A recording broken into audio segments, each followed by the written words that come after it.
చివరికి అబ్షాలోము ఎలా చనిపోయాడో తెలుసా? ఎవరు తవ్వుకున్న గుంతలో వాడే పడతాడు. తిరుగుండదు దాంట్లో.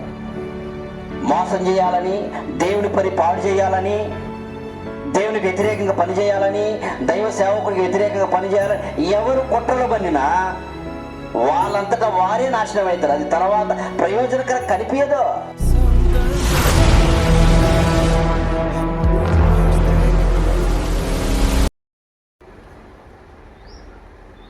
దావీదు ఉన్నాడు. దావీదు కొడుకు పేరు అబ్షాలోం. గుర్తుపెట్టుకోండి, దావీదు కొడుకు పేరు ఏం పేరమ్మా? అబ్షాలోం. ఈ అబ్షాలోం చాలా అందగాడు.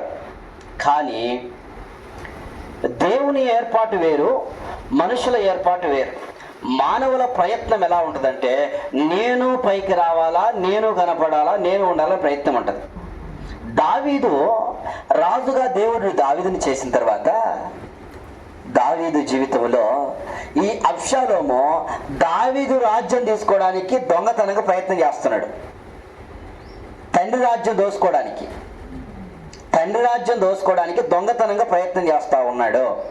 ఈయన ఏం చేస్తాడు, ఈయన ఏం చేయగలడు, ఈయన ముసలోడు కదా, ఈయనదేముంది, ఈయనదేమీ లేదు అని మాట్లాడుకుంటూ దొంగతనంగా ప్రయాసపడుతూ ఏం చేస్తున్నాడంటే కొంతమంది సైన్యాన్ని ఏర్పాటు చేసుకుని గూడుపుటాన్ని చేస్తున్నాడు. సైన్యాన్ని ఏర్పాటు చేసుకుని గూడుపుటాన్ని చేస్తుంటే అబ్షాలోము దావీదును తరిమేశాడు. పాపం ఎక్కడో ఉన్నాడు దావీదు, కొండలో తిరుగుతా ఉన్నాడు. తండ్రి అనే భయం లేదు, కొండల్లో తిరుగుతా ఉన్నాడు దావీదు. అయితే దావీదు పక్కన అహీతోపేలు అని ఒకడు ఉన్నాడు. ఏం పేరు? పేలు. మన తలలో పెట్టుకుంటాంగా, తలకు పడతాయిగా పేలు. ఆ పేరు గుర్తుపెట్టుకుంటే ఈడొత్తడు అహీతోపేలు. ఈ అహీతోపేలు ఏం చేశాడంటే, మీ నాన్నను పోయి చంపేద్దాము, 1000 మందిని తీసుకుని వెళ్ళి చంపేద్దాము అని చెప్పి చెడ్డ ఆలోచన చెప్తున్నాడు. ఇదేమని తెలుసా? అహీతోపేలు ఆలోచన చెడ్డ ఆలోచన. మీ నాన్నను చంపేద్దాం, 1000 మందిని తీసుకెళ్ళి ఇప్పుడే చంపేద్దాం అని మాట్లాడతావు. అంటే రాజ్యము కొరకు సొంత తండ్రిని చంపడానికి ప్రయత్నం చేస్తున్నాడు అబ్షాలోం. ఈ దినాల్లో కూడా డబ్బు కొరకు, ఆస్తి కొరకు, పేరు కొరకు తల్లిదండ్రులను చంపే వ్యక్తులు, తల్లిదండ్రులను బాధ పెట్టే వ్యక్తులు చాలా మంది ఉన్నారు. వాళ్ళ పక్కన గూడు పుట్టాలు చేసే బ్యాచ్ కూడా ఉంటుంది. ఆ బ్యాచ్ పక్షం మనం చేరకూడదు. మనం చేరాల్సింది ఎవరి పక్షమో తెలుసా? నిజాయితీ అయిన, దైవ భయం కలిగిన దేవుని బిడ్డల పక్షం మనం ఉండాలి. అహీతోపేలు ఎవరి పక్షం ఉండదు తెలుసా? ఈ అబ్షాలోము అహీతోపేలు మాట వింటున్నాడు. ఈరోజు నీవు నేను కూడా ఎవరి మాట వింటున్నాం? మనం దేవుని బిడ్డల ఆలోచన తీసుకుంటే బాగుంటుంది. చెడ్డోళ్ళ ఆలోచనలు తీసుకున్నావా, తర్వాత నష్టపోతామో. అహీతోపేలు ఆలోచన అబ్షాలోం తీసుకున్నాడు. చంపేద్దాంపా, ఏదో చేద్దాంపా అన్నాడు. చివరికి అబ్షాలోము ఎలా చనిపోయాడో తెలుసా? ఎవరు తవ్వుకున్న గుంతలో వాడే పడతాడు. తిరుగుండదు దాంట్లో. మోసం చేయాలని, దేవుని పని పాడు చేయాలని, దేవునికి వ్యతిరేకంగా పనిచేయాలని, దైవ సేవకుడికి వ్యతిరేకంగా పనిచేయాలని ఎవరు కుట్రలో పన్నినా వాళ్ళంతటా వారే నాశనం అవుతారు. అది తర్వాత ప్రయోజనకరం కనిపించదు. అబ్షాలోము తండ్రి. ఎవరు తండ్రి? అభిషేకించబడిన వ్యక్తి. తండ్రిని చంపాలనుకునే, ఎక్కడో ఉండి చంపాలనుకున్న ప్రయత్నం చేశాడు తండ్రిని.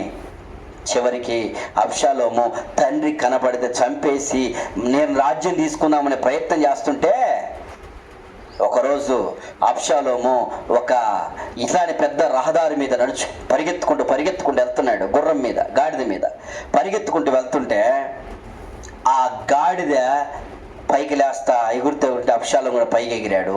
ఒక చెట్టు కనపడింది, ఒకటి మర్రి చెట్టు లాంటిది, పెద్దది, పెద్ద ఊడలు కనపడింది. ఊడలు కనపడగానే ఈ తలకాయ జుట్టు పోయి మర్రి చెట్టుకు తగిలింది. మర్రి చెట్టుకు తగలగానే ఆ జుట్టు ఎంత పెద్దదంటే ఆడోళ్ళకు ఉన్నటువంటిది జుట్టు. ఎంత పెద్ద జుట్టు అనమాట. ప్రతి సంవత్సరం కూడా కట్ చేస్తూ ఉండేవాళ్ళంట. అదేమో వెళ్ళిపోయింది. గుర్రమో గాడిదో ఒంటిలో ఏదో వెళ్ళిపోయింది. ఆ గాడిద వెళ్ళిపోయింది. చిక్కుకున్నాడు దానికి. ఒక వ్యక్తి వచ్చి, దావీదును చంపుతావా, నన్ను నాశనం చేస్తావా, నువ్వు కుయుక్తిగా ప్రవర్తిస్తావా, చెడ్డ ఆలోచన చేస్తావని ఒక వ్యక్తి వచ్చి తనను చంపాలని చూసి బాణం పెట్టి గుండెల్లో కొట్టి చంపేశాడు. అబ్షాలోము చనిపోయిండు. అహీతోపెలు బతికాడా? అహీతోపెలు ఏమన్నా బాగున్నాడంటే వాడు కూడా ఉరిపెట్టుకొని చచ్చిపోయిండు. చెడ్డ పనులు, చెడ్డతనము చేయాలని చూస్తే దేవునికి కానీ, దేవుని మందిరకం కానీ, దైవ సేవకులకు కానీ పని చేయాలని చూస్తే వాళ్ళంతటా వాళ్ళే డిస్టర్బెన్స్ అయిపోతారు, మళ్ళీ ఏమి చేయడానికి కూడా తర్వాత. కాబట్టి ఈరోజు నేను కూడా ఎలా ఉండదు తెలుసా? దేవుని పని కొరకు ప్రయాసపడాలా, దేవుని పరిచయ కొరకు ముందుకు రావాలా, దేవుని కొరకు నిలబడాలి తప్ప వెనక గోతులు దవ్వుతూ గుంతలు దవ్వుతూ దేవుని పనిని నాశనం చేస్తే మనుషులు కొట్టరు దెబ్బ, దేవుడే కొడతాడు. ఈరోజు చేసింది అదే. అబ్షాలోము ఏమైపోయాడు? అహీతోపెలు ఏమైపోయాడు? మన జీవితంలో కూడా మనము ఆత్మీయులతో గడపాలా, దేవుని బిడ్డలతో దీవించాలా, దేవుని కొరకు ప్రయాసపడాలా. ఈరోజు ఆస్తులు ఉంటాయి, పోతాయి, మనుషులు ఉంటారు, పోతారు. బంధాలు కాపాడుకోవాలి, ప్రేమ బంధాలు కాపాడుకోవాలి, ఒకరినొకరు అనుబంధం కాపాడుకోవాలి. అలా కాపాడుకున్నప్పుడు ఆత్మీయ జీవితంలో ఉన్నతమైన శిఖరాలకు మనం వెళ్తాం. మరి దావీదు జీవితం చూస్తే ఎట్లుంది? దావీదంట దేవుని మందిరంలో చేరి దినానికి ఆయన 7 మార్లు ప్రార్థన చేసేవాడంట. దావీదు మందిరాన్ని ప్రేమించాడు, మందిరాన్ని ఆయన ప్రేమిస్తూ వచ్చాడు, దేవుని సేవకులు ప్రేమిస్తూ వచ్చాడు, దేవుని కొరకు పని చేస్తూ వచ్చాడు.